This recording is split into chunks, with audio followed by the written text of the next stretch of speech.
اسرائیل نے جمعے کے دن ایران کے خلاف ایک ایئر آفینس لانچ کیا جس میں ایران کے کچھ کمانڈر، سائنٹسٹ اور نیوکلیئر سائٹس کو نشانہ بنایا گیا۔ ایران نے وارن کیا کہ وہ ریٹیلیٹ کرے گا اور فائنلی 14 جون کو ایران نے اسرائیل پر سینکڑوں میزائلز داغ دیے۔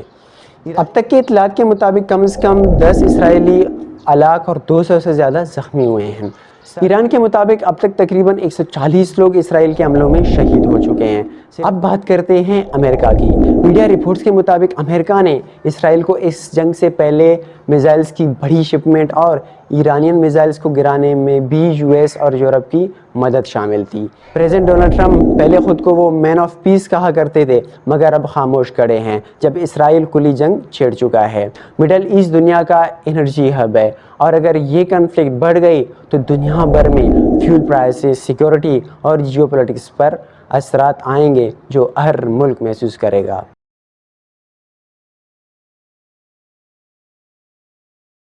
ایک بار پھر مڈل ایسٹ کا ماحول بہت زیادہ ٹینشن میں ہے۔ اسرائیل اور ایران نے ایک دوسرے پر نئے حملے شروع کر دیے ہیں اور اس بار معاملہ صرف میزائلز تک نہیں۔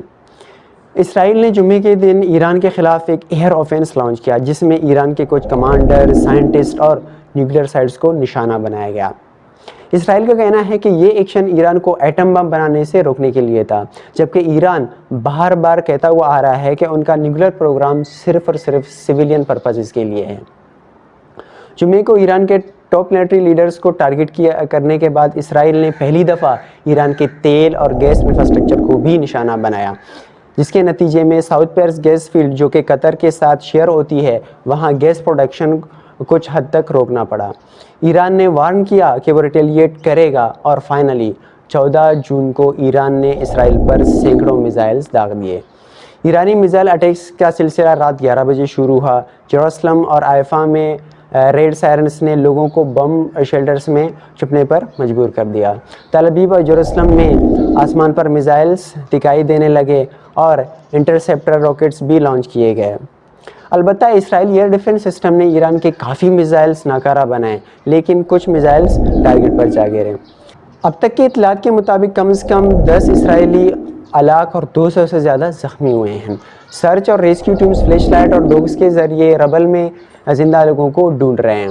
بٹیام جو کہ تل ابیب کے ساؤتھ میں ہیں، وہاں ایک 8 منزلہ بلڈنگ پر میزائلز گرنے سے بہت سے لوگ پھنس گئے۔ میڈیا رپورٹس کے مطابق 35 لوگ ابھی بھی مسنگ ہیں۔ ایران کے IRGC کے اسپوکس پرسن بریگیڈیئر جنرل علی محمد نائنی نے ٹی وی پر کہا کہ انہوں نے اسرائیل کے فائٹر جیٹس کے فیول فیسلٹیز اور انرجی سینٹرز کو ٹارگٹ کیا۔ انہوں نے یہ بھی کلیم کیا کہ ایران نے اسرائیل کے 3 کروزر میزائلز، 10 ڈرونز اور ڈوزنز آف منی ڈرونز کو ڈسٹروائے کر دیا ہے۔ ایران کا یہ بھی دعویٰ ہے کہ انہوں نے اسرائیل کے 10 فائٹر جیٹس مار گرائے ہیں۔ ایران نے وارن کیا ہے کہ اگر اسرائیل نے ایگریشن جاری رکھا تو تہران کے اٹیکس اور زیادہ ہیوی اور ایکسٹینسو ہوں گے۔ ایران کے مطابق اب تک تقریباً 140 لوگ اسرائیل کے حملوں میں شہید ہو چکے ہیں۔ صرف پہلے دن 78 لوگ شہید ہوئے تھے، جبکہ دوسرے دن 7 لوگوں کی موت ہوئی جب ایک 14 منزلہ اپارٹمنٹ بلڈنگ تہران میں میزائل لگنے سے نیچے گر گئی۔ ان 60 لوگوں میں سے 29 بچے تھے۔ شاہران آئل ڈپو بھی اسرائیلی اٹیک کا نشانہ بنا، لیکن ایران نے کہا کہ سچویشن ابھی کنٹرول میں ہے۔ کیپٹل کے قریب ایک آئل ریفائنری میں بھی آگ لگ گئی۔ ایران کے ڈیفنس منسٹری بلڈنگ پر بھی اسرائیل اسٹرائکس ہوئے، لیکن ایک ہلکی پھلکی ڈیمیج رپورٹ ہوئی ہے۔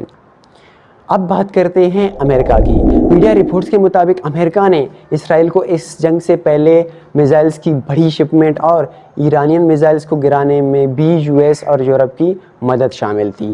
ایران نے اوپن وارننگ دی ہے، اگر برٹن، فرانس یا امریکہ نے اسرائیل کا ساتھ دیا تو ان کے بیسز بھی نشانہ بنائے جائیں گے۔